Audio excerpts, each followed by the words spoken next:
네, 오늘의 전국 상황 두 분과 짚어보겠습니다. 이창근 국민의힘 하남을 당협위원장, 신현영 전 민주당 의원 나오셨습니다. 안녕하세요. 네, 안녕하세요. 네, 최상목 대행이 한덕수 총리가 복귀할 때까지 마은혁 헌법재판관 후보자 임명을 미루는 것 아니냐 이런 분석이 많았는데 한덕수 총리 탄핵 심판 결론이 이번 주에는 안 날 것으로 보이죠? 쉽진 않을 것 같습니다. 왜냐하면 이제 국회 측이 요청한 한덕수 총리의 검찰 조서 확보에 대해서 촉구 청탁을 했습니다. 그래서 헌재에서 그걸 받아들였고, 그래서 그거를 신청을 받아들였다는 자체가 한 총리 탄핵에 대한 어떤 평이 아마 그런 게 또 길어질 수가 있다고 봐야 되겠죠. 그래서 아마 금주 내는 아마 쉽진 않을 거로 그렇게 전망이 됩니다.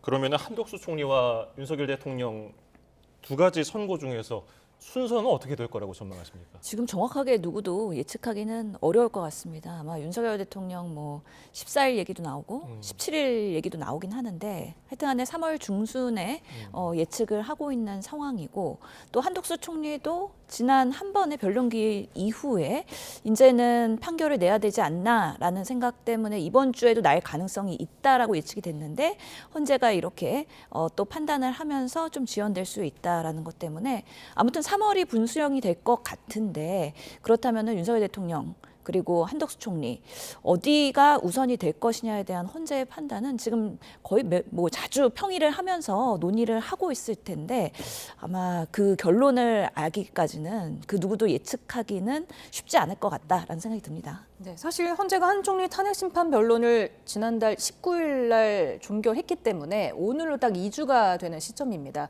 그런데 아직 선고일이 선고도 안 되지 않았습니까? 그런데 통상 결정문 작성 및 검토에 최소 3, 4일이 걸리기 때문에 만에 하나 한덕수 총리가 먼저 결론이 난다면 윤 대통령 심판이 좀 미뤄질 수 있다 이런 분석도 있더라고요.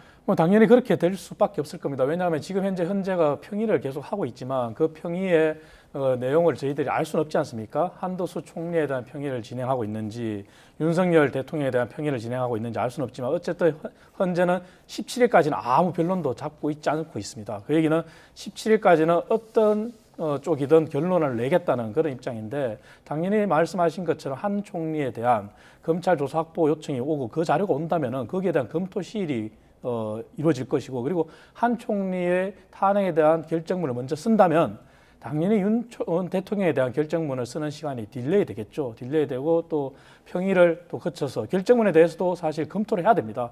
그리고 당연히 소수 의견들이 있을 수 있을 것이고요. 그런 시간적 과정이 작게는 3, 4일 또 만약에 헌재 재판관들이 의견이 첨예하게 대립된다면 일주일이 갈 수도 있습니다. 그래서 당연히 시간은 늦어진다 이렇게 봐야 되겠죠.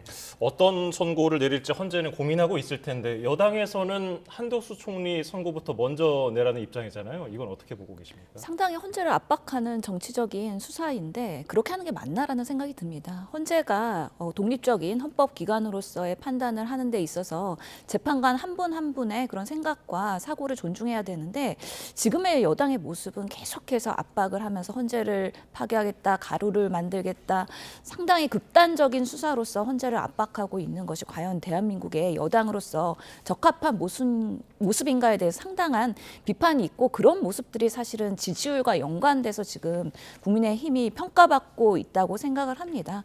그런 면에서 지금 헌재가 만약에 탄핵에 대한 결과를 발표하게 되면은 상당한 극단적인 반발이 있을 수도 있다라는 우려가 있어서 지금 삼엄한 보안 시스템을 철저히 하고 있는 것으로 알고 있는데요.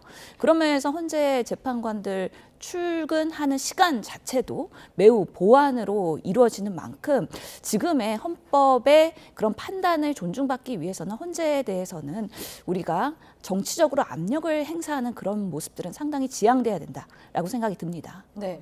한덕수 총리 복귀가 지금 미뤄지고 있는 상황에서 최상목 대행이 언제까지 이거 마은혁 헌법재판관 후보자를 임명을 미룰 수가 있는 것인가 이런 의문이 드는 게 이재명 민주당 대표가 오늘 헌재 확인에도 이런저런 핑계를 대면서 미루고 있는 건 명백한 범죄 행위다 이렇게 경고를 했고요. 박찬대 원내대표는 최상목 대행이 70일째 위헌 상태를 지속하고 있다. 대통령 권한대행이 헌법을 무시하는데 국민 통합이 되겠느냐 이렇게 비판을 했거든요. 민주당이 사실 그러한 비판할 자격이 있는지는 의문입니다. 왜냐하면은 법률을 어긴 것은 민주당도 마찬가지입니다. 이재명 대표가 법꾸라지라는 말을 들을 정도로 얼마나 법망을 회피했습니까? 비단 선거법 사건뿐만 아니라 모든 사건에 대해서 재판, 지연, 작전을 펼쳤지 않습니까? 그러한 면을 본다면은 민주당이 과연 그러한 비판할 자격이 있는지 먼저 되돌아봐야 할 것이고요. 그리고 최상목 권한대행이 헌법을 위반했다 그러는데 헌법을 위반하지 않았습니다. 뭐냐면은 헌법에 대해서 이제 정한 대로 헌재가 판결한 거에 대해서 존중한다고 했습니다. 다만 심사숙고하겠다. 헌재법을 보면은 최상목 권한대행이 언제까지 임명해야 된다는 그런 기한 조항은 없습니다. 기한 조항 없다는 얘기는 존중을 해서 또 예전에 2명의 헌법재판관 임명 사례도 있었기 때문에 국무위원들의 의견을 듣겠다고 했기 때문에 국무위원들 의견을 들었고요. 그러한 과정에서 최상목 권한대행이 심사숙고하는 과정의 연속이지 이것을 가지고 헌법을 위반했다 이렇게 단정 지을 수는 없고요. 그리고 지금은 굉장히 상황이 복잡한 상황입니다. 한덕수 총리가 언제 헌재 판결이 이루어져서 돌아올지 또 윤 대통령에 대한 헌재 판결이 어떻게 될지 이러한 경우의 수도 봐야 되는 것도 사실이거든요. 그리고 40여 헌재 재판관의 경우는 여야가 합의했다고 자꾸 그렇게 주장하지만 또 시각에 따라서는 다를 수 있거든요. 하지만 그 부분에 대해서는 더 이상 논쟁은 하지 않겠습니다. 왜냐? 헌재 판결이 났기 때문에. 다만 드리고 싶은 말씀은 헌재에서 정한 헌재법은 기한의 조항은 없다. 그렇기 때문에 최상목 권한대행이 심사숙고하는 것도 존중받아야 될 일종의 어떤 뭐랄까 시간의 여유를 가져야 되는 거고요. 그리고 헌재를 압박하는 것은 오히려 야당이 이렇게 40여 재판관을 자꾸 임명해라 하는 것 자체가 또 다른 압박이 될 수 있습니다. 그렇기 때문에 지금은 헌재의 시간을 지켜보면서 여야가 해야 될 일은 민생의 시간으로 돌아가는 거지 서로 헌재를 두고 압박을 하는 그러한 모습을 누가 잘났니 잘못났니 이런 걸 따지면서 압박하는 것은 옳지 않은 일이죠. 예, 이재명 대표는 최 권한대행에게 엄중한 책임이 기다리고 있다고 하면서 경고했는데 민주당 내 어떻게 탄핵 여론이 점점 커지고 있는 겁니까? 상당히 부글부글 할 수밖에 없죠. 아니 최 권한대행은 대통령 직무 대행을 하고 있는 거 아닙니까? 그렇다면은 가장 대한민국의 헌법수호를 잘 지켜야 되는 사람임에도 불구하고 헌재 판결이 났는데도 불구하고 매우 유보적이다. 그것은 직무유기라고 판단될 수밖에 없는 것이고 최 권한대행은 항상 모든 상황에서의 여야가 이렇게 대치되는 부분에 있어서는 판단을 하지 않는 아주 수동적인 모습을 보였다는 게 문제입니다. 실제로 처음에 재판관 임명을 할 때도 2명만 한 것이 근거가 있습니까? 정계선은 되고 40여건 안 되는 이유가 뭡니까? 그런 판단을 근거도 없이 한 권한대행의 문제점을 헌재가 지적을 하고 국회에 헌재 구성권을 침해했기 때문에 임명해야 된다. 그리고 여야 합의가 없었다는 건 근거가 없다. 라고 명확하게 했음에도 불구하고 최상목 권한대행이 지금 국무위원회 간담회를 뭔가 핑계로 사실 그것을 빌미로 해서 오히려 임명을 안 하고 있는 것이 적절하냐에 대해서 큰 비판을 할 수밖에 없고요.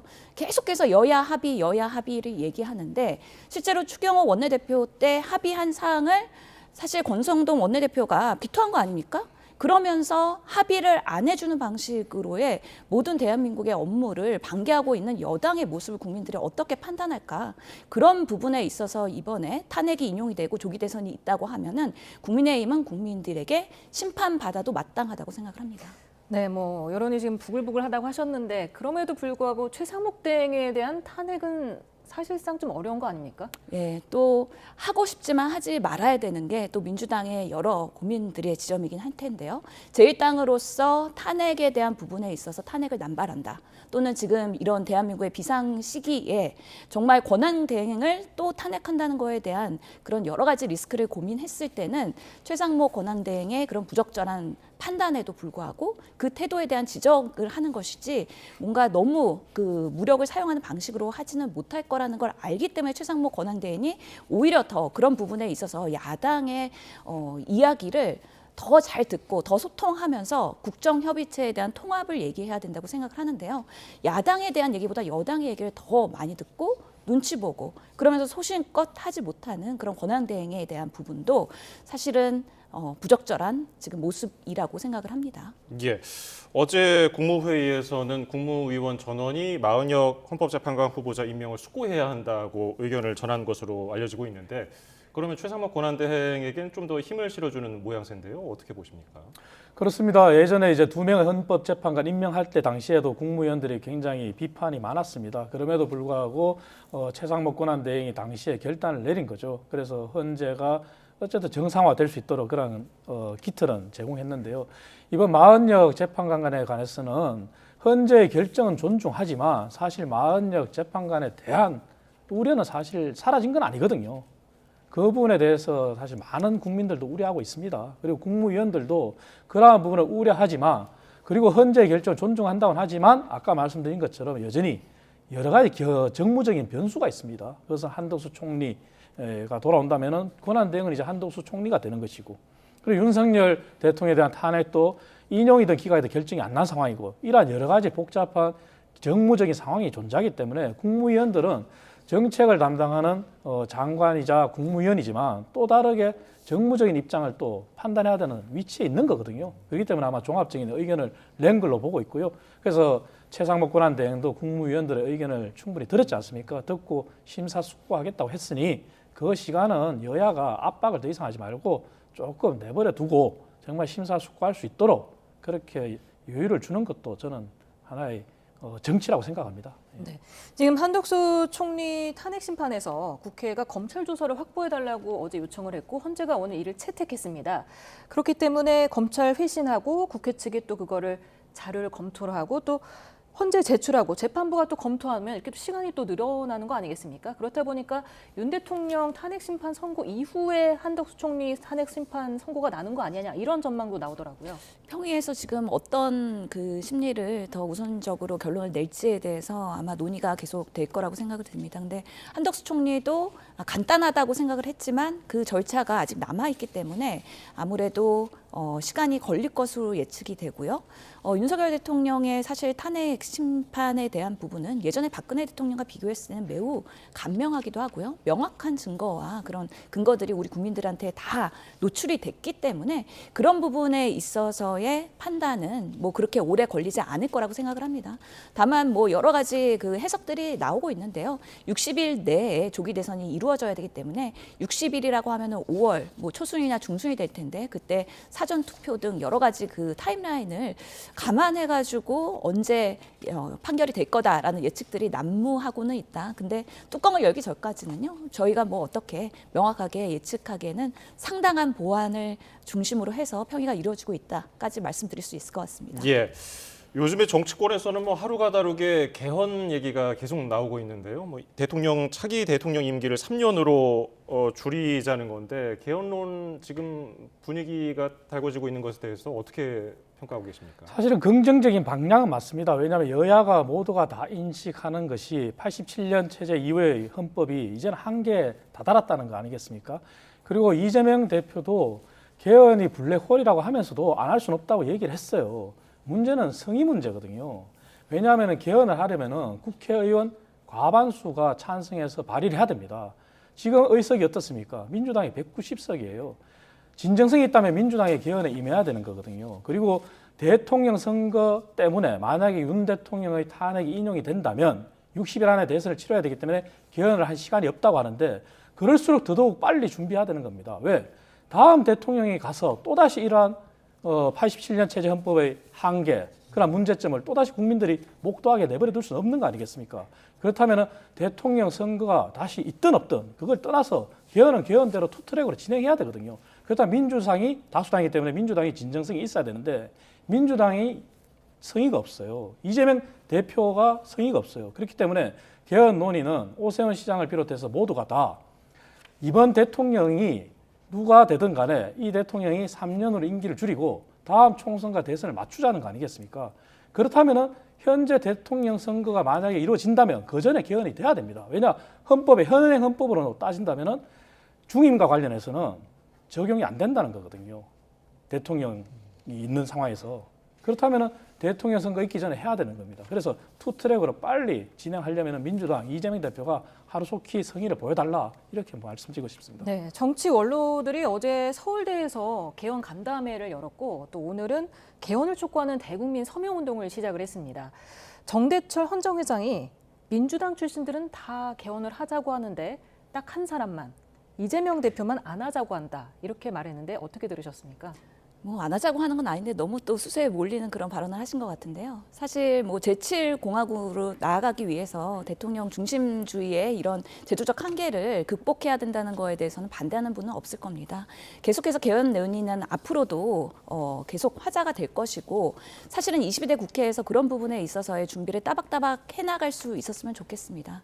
다만 지금 비상계엄에 대한 그런 위기 극복 그리고 민생 경제가 어려운 데 있어서의 경제 성장과 발전, 그리고 내란죄에 대한 특이, 명태균 이슈 등 우리 정치권에서 해야 될 일들이 상당히 많습니다. 그리고 개헌을 하기 시작하면 단순히 대통령제에 대한 내각제에 대한 논의뿐만 아니라 수많은 개헌 사항들이 있기 때문에 정말 개헌 제대로 한다 그러면 국회에서 위원회나 TF 꾸려서 어디까지 할 것인지에 대한 여야의 컨센서스가 꼭 필요하기 때문에 이게 60일 내에 대선을 하는 과정에서 졸속으로 할 수 없다라는 게 사실은 민주당에서의 중론이고요. 그런 면에서의 지금 우리 눈앞에 있는 명태균 이슈, 내란죄, 비상계엄에 대한 극복 이런 부분에 있어서 순서대로 우선순위를 가지고 해결하면서 안정 취하는 방식으로의 개헌 논의가 좀 순리적으로 이루어지기를 바라는 바람입니다. 그래서 이재명 대표도 개헌하지 말자는 게 아니라 지금 당장 개헌을 얘기하면 모든 것들이 덮이기 때문에 그렇기 때문에 조금 유보하는 것이고 아마 이제 탄핵이 인용이 되고 그다음에 대선 국면이 되면 이런 개헌에 대한 얘기는 더 활발해질 거라고 생각이 드는데요.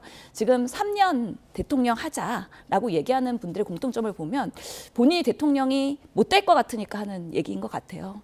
오히려 좋은 대통령이 선발이 되고 우리가 정말 3년 이후에 또 대선을 치러야 된다면 상당한 사회적 비용이 있는 만큼 이번 조기 대선 전국이 열리면 좋은 대통령이 선발이 되고 그분이 좋은 정치와 개헌을 통해서 다음에 대한민국의 미래를 만들 수 있는 바탕을 만드는 데 있어서의 충분한 시간은 필요하다라고 저는 생각을 합니다. 예. 자, 그런가 하면은 이제 야권, 범야권에서는 조기 대선을 염두에 두고서 비명계와 조국혁신당에서 완전 국민 경선을 제안하기도 했거든요. 이재명 대표 입장에서는 어떨까요? 글쎄요, 그거에 대해서는 아직까지 민주당이 명확한 답변을 내놓지는 않은 것 같습니다. 우선은 이번 조기 대선은 60일이라는 매우 짧은 시간에 해야 되기 때문에 해야 될 것들이 상당히 많습니다. 특히 이 비상계엄과 탄핵 이후에 대한민국이 망가지는 여러 정치적, 제도적인 것들을 재건하기 위해서 정말 다음 대통령이 어떤 비전을 내놓을 것이냐에 대한 이야기를 하기에도 정말 시간이 부족한 상황이라고 생각을 합니다. 그런데 경선하는데 너무 많은 시간과 에너지를 소모할 수 없다라는 면에서 또 그런 부분에 경선 과정은 효율적으로 이루어져야 될 필요가 있기 때문에 아직까지는 민주당이 명확하게 입장을 내지는 않은 것으로 알고 있습니다. 네, 지금 조기 대선 가능성을 염두에 두고 민생 의제를 선점하기 위해 여야가 지금 치열하게 경쟁을 하는 모습입니다. 국민의힘 지도부는 오늘 포항제철소를 방문을 했고 이재명 대표는 한국경제인협회를 만납니다. 그리고 20일에는 삼성 이재용 회장을 만난다는데 이건 어떤 행보로 읽을 수 있을까요? 이재명 대표가 연일 경제 행보를 해서 대선 플랜을 지금 짜고 있는 건 사실입니다. 그리고 대선 행보라고 할 만큼 광폭 행보를 하고 있는데요. 저는 이런 말씀을 드리고 싶어요. 그렇게 경제인들을 만나고 한들 이재명 대표의 말 한마디에 과연 이재명 대표가 좋은 대통령으로서 대한민국을 살릴 수 있을 자격이 있을까? 아마 경제의 경자도 모른다. 저는 이렇게 평가하고 싶어요. 그냥 이런 얘기를 했어요. 엔비디아의 지분을 나누자. 국부펀드나 국민펀드를 통해서 투자를 하고 그래서 엔비디아의 지분을 공유하자 이렇게 했는데 국부펀드를 무슨 돈으로 만들겠다는 겁니까? 그리고 국민펀드라고 했는데 국민펀드는 공모를 하면 됩니다. 우리나라 이미 상장회사에 좋은 제도가 있습니다. 그래서 주식시장에 상장하면 공모를 통해서 자본을 투자할 수 있어요. 그러면 그렇게 공모한 사람들의 이익을 나누겠다? 국부펀드가 무슨 재원을 할지 모르겠는데 정부의 재정으로 투입했을 때 그 재정으로 투입된 이익을 국민들에게 나누겠다?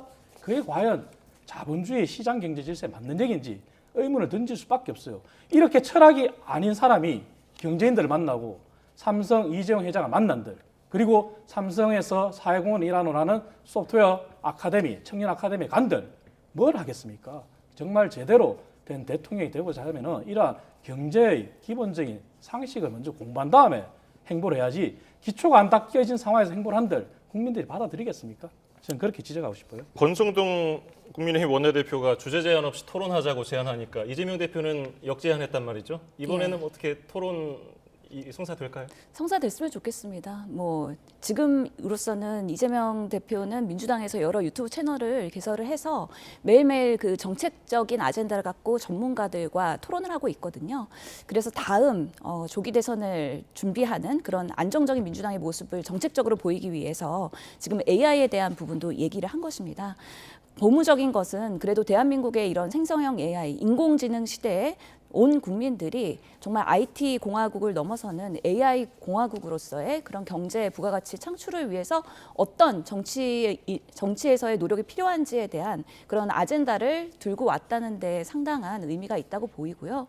국민의힘이 그동안 여당으로서 여전히 지금 여당이라고 주장을 하고 있는데 그런 부분에 있어서 어떤 주제를 가지고 정책적으로 야당 설득해 가면서 우리가 이런 거 한번 해보자. 대한민국 좀 더 위상을 높이기 위해서 인공지능 시대에 정말 노동에 대한 전환 그리고 AI를 보편화하는 국민적인 노력 그런 얘기들을 들어본 적도 없기 때문에 항상 민주당이 뭐 하자 그러면은 그것을 반대하는 데만 몰두했기 때문에 지금의 비상계엄까지 올 수밖에 없지 않았나. 그런 면에서 능력이 부족했던 여당에 대한 반성 그리고 만약에 그런 NVIDIA 같은 것들을 제안을 민주당이 했다 그러면 더 나은 정책적으로 제안을 하면 되는데도 불구하고 그런 것 없이 무조건 반대만 하고 공격만 하는 나쁜 정치의 모습을 여실히 보여주고 있다는 면에서 이번에 권성동 대표와 그런 이재명 대표가 한번 정책적으로 누가 더 나은 대한민국을 만들 수 있는지 한 실력 싸움을 했으면 좋겠다는 생각이 듭니다. 네, 국민의힘 한동훈 전 대표는 오늘 북 콘서트를 열었습니다. 이번에는 반드시 선수 교체가 아닌 시대 교체를 해야 한다 이렇게 말을 했고 또 개헌 이야기만 나오면 정치권 일이라서 그게 되겠어 하지만 이번엔 반드시 돼야 한다 이렇게 말했는데 어떻게 평가하시겠습니까? 한동훈 전 대표의 그러한 말에 대해서는 동의를 합니다. 기본적으로 동의를 하고 그리고 개헌이 이번 대선의 가장 큰 시대 정신 중에 하나라는 점에도 동의를 하고요. 그래서 한동훈 대표가 주장한 것처럼 이번 정치권이 이번 대선을 계기로 사실은 고인물들이 빠져야 되는 것도 사실입니다. 왜냐하면 민주당이 자꾸 저희 국민의힘 여당이 잘못하고 있다, 대안을 못 내세웠다 그러는데 지금까지 AI를 말씀하셨는데 AI만 놓고 보더라도 AI법을 통과 안 시킨 게 누굽니까? 민주당입니다. 반도체법 이미 우리나라가 이미 반도체 추락할 위기에 왔어요. TSMC가 미국에 $1,000억 투자를 계기로 이제 반도체가 전체 수출의 4분의 1인데 반도체가 수출이 또 나락으로 떨어질 날이 왔어요. 그러면 삼성이나 SK하이닉스가 어떻게 반응을 할지 트럼프가 지금 기다리고 있는 겁니다. 하지만 이런 부분들이 정부의 뒷받침 없이 가능하겠습니까? 불가능하거든요. 이러한 부분들은 야당이 안 도와주면 안 됩니다. 왜? 의석수가 190석입니다.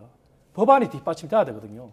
이러기 때문에 한동훈 대표가 그런 얘기를 한 것이고 그래서 당연히 여당이 안 한 게 아니라 야당이 발목 잡기 하는 그러한 법안들을 좀 되돌아봤으면 좋겠어요. 그래서 지금 여야정 국정협의체가 가동되는 만큼 야당이 정말 그러한 진정성을 가지고 있다면 대선 주자로서 대권 행보에 올인하는 게 아니라 대선 주자 이전에 대선 아직 결정되지도 않았습니다. 야당의 대표로서 정말 민생을 어떻게 끌고 갈지 당당하게 임해줬으면 좋겠어요. 하지만 지금 이재명 대표가 연일 내는 메시지는 공허한 대선 공약일 뿐이거든요. 어떻게 하는지 대안도 없고 방법론도 없어요. 그래서 그런 부분들을 진정성을 보여달라는 얘기입니다. 한동훈 전 대표의 복귀 그리고 여러 가지 발언들, 책의 내용들 민주당 내에서는 어떻게 평가하고 있습니까? 글쎄요, 뭐 검찰 출신의 한동훈 대표가 그동안의 당대표직을 짧게 수행하면서 보였던 성과가 별로 없었기 때문에 그리고 전당대회 때부터 최상범 특검 본인이 발의하겠다라고 계속 주장하면서 63%의 지지를 받았는데 그것을 구현하지 못했던 여러 가지 실책들 그리고 국민의힘 보수 지지자 내에서도 입지가 상당히 고립되어 있었던 부분 이런 부분들을 보면 여전히 정치적으로는 매우 미숙하다라는 것들을 적나라하게 드러냈다라고 생각을 합니다. 지난 2달간 숙고를 했다고 하지만 정치라는 것이 경력과 연륜이라는 걸 무시할 수 없고 특히 국민들이 정치 경험이 없었던 검찰 출신의 윤석열 대통령이 결국에는 야당 탓하면서 비상경험까지 하는 이 사태를 보면서 아 매우 위험하구나. 정치라는 것이 한순간에 잘할 수 없구나에 대해서 매우 깨달으셨기 때문에 이번에 조기 대선이 열린다 그래도 한동훈의 시간이 그렇게 녹록하게 오지는 않을 것 같다라는 좀 그런 부정적인 해석도 같이 드릴 수밖에 없을 것 같습니다. 네, 지금 또 여권 잠룡들로 꼽히는 오세훈 서울시장 그리고 홍준표 대구시장도 출간을 앞두고 있습니다. 이거 어떻게 봐야 될까요? 지금 이번에 만약에 대통령의 탄핵이 인용이 된다면은 조기 대선이지 않습니까? 시간이 없지 않습니까? 그렇다면 국민들이 정치인들이 책을 보고 정치인의 비전이나 생각을 읽는 방법이기도 합니다. 그렇기 때문에 대권 주자로서 책을 내는 것은 당연한 절차라고 보고 있는데요. 다만 세 사람을 좀 비교해 보자면은 홍준표 대구시장은 어떤 책을 낼지 아직 보여주질 않았어요. 그리고 한동훈 전 대표는 지난 계엄을 토대로 지난 14일간을 회고하면서 본인의 비전이라고 제시했지만 사실 비전이 조금 부족한 부분이 있습니다. 하지만 오세훈 서울시장 같은 경우는 제목에서 알 수 있듯이 다시 성장이다. 그리고 책 출간 앞두고 어저께 토론을 했어요. 기업 중심 성장을 위한 규제 철폐. 그래서 오세훈 시장의 비전은 명확하게 드러난 겁니다. 왜? 기업을 중심에 두고 앞으로 정부는 서비스 정부로서 뒷받침을 하겠다. 그게 사실 대권 주자로서 바람직한 그러한 방향을 제시한 거거든요. 그래서 대권 주자가 이렇게 책을 내는 걸 통해서 당연히 국민들은 어떻게 판단하고 어떤 주자의 비전이 국민들의 입장에서 정말 대한민국을 위해서 바람직한지 판단할 수 있는 좋은 계기라고 저는 생각하고 있습니다. 예, 지금 한동훈 대표가 복귀를 했지만은 여전히 뭐 친윤 지도부가 있고 역학구도는 좀 변화가 있을 거라고 보십니까? 아니면 계속 유지될 거라고 보십니까? 현재는 아직까지는 뭐 친윤 구도가 사실 당에 다시 주류로 부상한 것은 사실입니다. 하지만 제가 늘 말씀드리는 것처럼 민주정당이라고 하는 것은 다양성이 있어야 됩니다. 저희가 민주당을 비판했을 때 항상 다양성이 없는 정당이다 했었기 때문에 저희 당이 그러한 다양성을 더 존중한다면은 대통령의 탄핵이 어떤 결과가 나든 간에 우리 당은 다양성을 인정하면서 한동훈 대표의 행보라든지 또 다른 대선 주자들 행보라든지 그리고 당내의 여러 개파라든지 이러한 모든 부분들의 목소리를 한데 어우러서 담아서 당이 발전적으로 가야 된다고 저는 생각합니다. 하지만 지금 현재의 모습을 봤을 때는 친윤들이 지나치게 특정 세력이나 특정 사람들을 공격하는 듯한 모습은 국민들이 보기에도 굉장히 피로감이 있을 거예요. 그래서 당이 좀 더 민주정당으로서 다양성을 존중하는 정당으로서 거듭나야지만 우리가 민주당을 비판하는 그런 합리적인 비판의 주자로서 설 수 있을 거라고 저는 생각합니다. 네. 지금 선관위가 또 무더기 채용 비리 정황이 드러나면서 계속해서 사과 입장을 밝히고 있습니다. 오늘 노태학 선관위원장까지 사과를 했는데 어떻게 들으셨습니까? 선관위에 대한 분노는 국민들께서 쉽게 가라앉지 않을 것 같습니다. 특히 우리 사회의 공정이란 이슈, 그리고 채용 입시에 있어서의 여러 가족 관계, 마치 가족 컴퍼니 같은 선관위의 그동안의 행태를 보면 상당히 분노가 있을 수밖에 없다. 특히 저희 정치인들이나 국회의원들은 모든 일들에 있어서 트집 잡히지 않으려고 선관위한테 많은 문의를 하기 때문에 그동안에 선관위에 상당한 유권 해석을 받아오긴 했는데 상당히 이런 방식으로의 조직이 운영되고 있었다는 거에 대해서 더욱더 같이 분노할 수밖에 없고요. 특히 지금 채용 비리에 대한 부분들이 감사원에서의 결과로 나타나긴 했지만 비단 그것만이었을까에 대한 의문도 여전히 해소되지 않았습니다. 더 강력한 방식으로의 그런 선관위의 개혁이 필요하고요. 특히 지금 국회 국정감사기관의 행안위에서 선관위를 사실은 그 국정감사를 하긴 하지만 하나의 조직으로서 매우 약하게 되고 있는 부분을 어떻게 더 강화하고 특히나 국회에서의 역할이 앞으로 더 필요하다라는 부분에 있어서 단순히 이 사과만으로 해결될 수는 없는 일이다. 그래서 문제가 있는 부분들을 더 크게 조사를 하고 수사를 해서 그 부분에 있어서는 명확한 징계와 파면이 필요하다고 생각을 합니다. 예. 선관위가 국회 통제 방안에 적극 참여하겠다고 얘기를 했는데 지금 여당에서는 특별감사관 도입을 지금 벼르고 있고 야당에서는 좀 신중한 모습인데요. 이게 실제로 이루어질 가능성 어느 정도 있다고 보십니까? 사실 여야가 선관위의 문제점에서는 공히 인지를 하고 있지 않습니까? 그렇기 때문에 당연히 선관위가 견제를 받아야 될 조직은 맞습니다. 왜냐하면 선관위가 헌법기관이라 하더라도 견제를 받지 않는다면 이러한 문제가 앞으로도 반복되지 말라는 법이 없거든요. 그렇기 때문에 당연히 견제를 받아야 되고요. 선관위가 자체적으로 자정 노력을 기울이고 국회의 조치에 응하겠다 하지만 지금 선관위 행태는 정말 과연 진정성이 있을까 하는 지적을 안 할 수가 없어요. 왜냐? 채용 비리에 가담한 사람은 징계를 하겠다 그래요. 하지만 채용 비리 당사자는 징계가 없이 직무 배제를 하겠다 그래요. 근데 과거에 어떤 일이 있었냐면은 2023년 7월 달에 채용 비리로 채용된 사람들이 직무 배제가 된 적이 있습니다. 하지만 슬그머니 총선 앞두고 다시 복귀를 했어요. 이렇게 반복되지 말라는 법이 없거든요. 그렇기 때문에 당연히 현재는 국회 그러한 특별감찰관이나 아니면 또 다른 제어 장치에 당연히 응해야 됩니다. 네. 그런가 하면 김성훈 대통령 경호처장에 대한 경찰의 구속영장을 검찰이 계속해서 3번 연속 반려한 데 대해서 공수처가 본격 수사에 착수를 했습니다.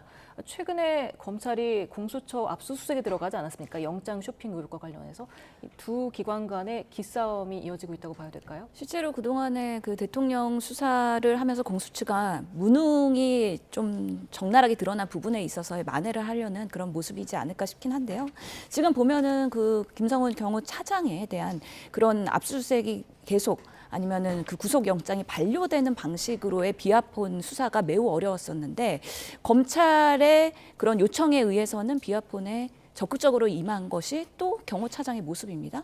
그럼 검찰이 대하는 이런 모습이 과연 경호처와 뭔가 그 수상한 관계가 있지 않느냐, 무엇인가 드러나지 않는 것이 있지 않느냐에 대해서는 사실 검찰 자체가 밝힐 수가 없는 부분이기 때문에 공수처가 그런 부분에 있어서는 좀 적극적으로 가담을 하는 게 필요하다고 생각을 하고요. 공수처는 공수처의 역할을 그리고 검찰은 검찰의 역할을 하는 것으로 지금의 그런 윤석열 대통령의 비상계엄에 대한 수습과 여러 가지에 대한 사후 조치는 매우 더 필요하다. 그리고 각자의 역할을 하면서 능력을 평가받고 추후에 이제 정권이 바뀌게 되면 이제 검찰 개혁과 더불어 공수처도 동시에 개혁 방향에 대해서는 같이 고민해야 되지 않을까라는 생각이 듭니다. 예, 오늘 말씀 여기서 줄이겠습니다. 이창근 국민의힘 하남을 당협위원장, 신현영 전 민주당 의원이었습니다. 감사합니다. 감사합니다.